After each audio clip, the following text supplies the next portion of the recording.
o plano de carreira é uma importante ferramenta de gestão quando utilizada para a qualificação permanente do quadro, como incentivo para o desenvolvimento das atribuições em nível de excelência.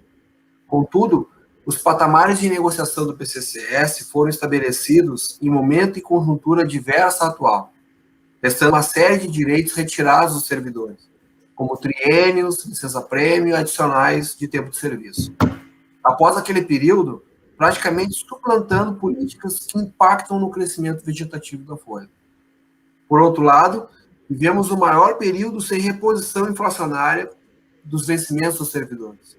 Já são 6 anos, se considerarmos as datas base, período no qual os membros obtiveram uma reposição salarial parcial e insuficiente, na ordem de 16,38%. A equiparação do auxílio-refeição, cuja legislação pertinente foi alterada para permitir sua efetivação, ainda não foi implantada pela atual administração. O sindicato, doutor Saltes, defende a abertura de mesa de negociação para a revisão do plano de carreira, dentro do período da próxima gestão do Ministério Público. Qual a posição da sua candidatura acerca da possibilidade de negociação da revisão do plano de carreira dos servidores?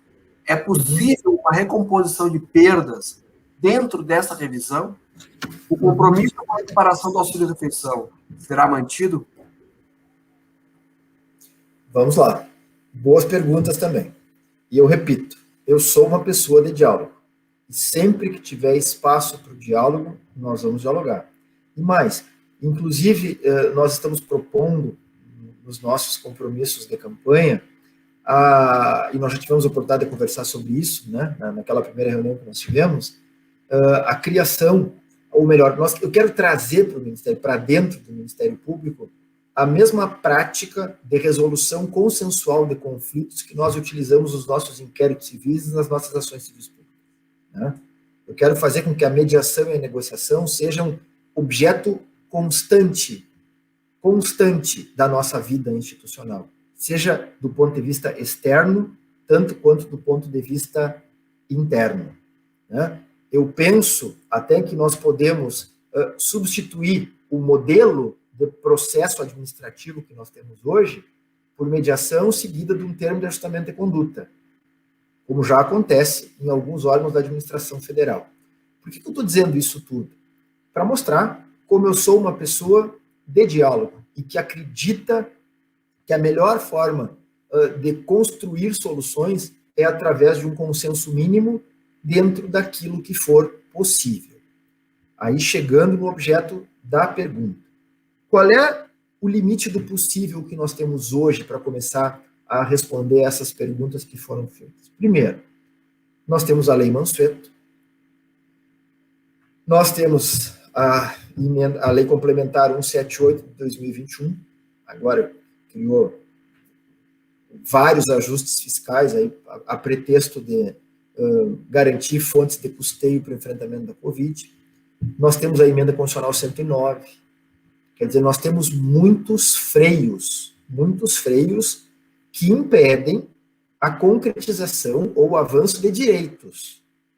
Mas isso é um cenário nacional, isso não é só em relação ao servidor do Ministério Público, isso é para os membros do Ministério Público, isso é para o serviço público como um todo. Né? Nós vamos ter, então, que achar soluções criativas dentro dos limites postos na mesa de negociação para que nós possamos diminuir essas diferenças. Sempre que possível, o gestor tem que estar aberto a discutir melhorias. E eu sempre estive disposto a discutir melhorias nos cargos em que ocupei no Ministério Público. E não vai ser diferente em relação ao PCCS. Né? Eu sei, né, que muitas daquelas pretensões dos servidores não foram contempladas no PCCS. O PCCS foi aprovado dentro daquilo que era o possível de ser aprovado naquele momento político, né? Mas essa retirada de direitos, nós vemos hoje, ela é uma tendência no cenário jurídico, político, institucional brasileiro. Repito, nós teríamos que achar formas criativas de compensar ou de restituir esses direitos. E para isso, mais uma vez, eu chamo a atenção para a necessidade de que nós façamos isso alinhados a critérios de produtividade e meritocracia. Porque esses são critérios objetivos. E se nós definirmos critérios objetivos para remunerar pelo trabalho prestado, ninguém vai poder dizer que isso é um direito imerecido. Porque nós estaremos remunerando o trabalho verdadeiramente prestado. Eu acho, sim, quanto à questão da recomposição salarial, que o avanço da inflação vai ter que permitir que nós possamos rediscutir isso em 2022, quando acabar a restrição da lei Mansueto. Né? A inflação está turbinada, todos nós sabemos disso, está acelerada, quem vai ao supermercado todos os dias vê que o poder de compra está diminuindo, né? E mais do que isso, nós temos a garantia constitucional da preservação do poder de compra do nosso salário. Nós vamos ter que compatibilizar isso. Então, nós vamos sim conversar e achar dentro do espaço fiscal e do espaço orçamentário, tentar achar formas de superar essa dificuldade que não é pequena. E quanto à questão da equiparação do auxílio alimentação, essa questão, pelo que eu sei, foi negociada com a atual administração, né? Foi negociada com a atual administração, e pelo que eu me lembro, haveria alguma reposição em torno de 5%, não era esse percentual? Não, na verdade tem um projeto de lei de reposição inflacionária que está tramitando na Assembleia, que é de 5,58%, está lá tramitando. Parado, vou dizer assim, né? Não está tramitando, está parado. Mas a questão da equiparação do Vale-Refeição era um compromisso que foi negociado durante o plano de carreira. Sim, então, sim. ao entrar em vigor, o Vale-Refeição seria equiparado. Tá. É que o Vale-Refeição ele tem uma peculiaridade, ele é uma verba indenizatória, né? E verba indenizatória, ela não se estende aos aposentados.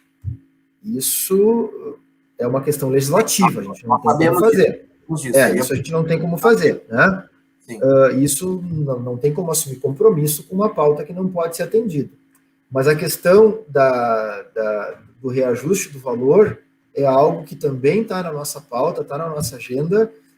Nós temos que tratar dessas questões, mas nós temos que tratar dessas questões com base no nosso orçamento, no espaço fiscal que nós tivermos para isso. O que eu quero deixar claro é que nós teremos uma mesa de negociação aberta sempre, com muita transparência, com muita clareza, né, com muita sinceridade, isso são características minhas, e dentro desse cenário que nós temos, que é um cenário muito difícil,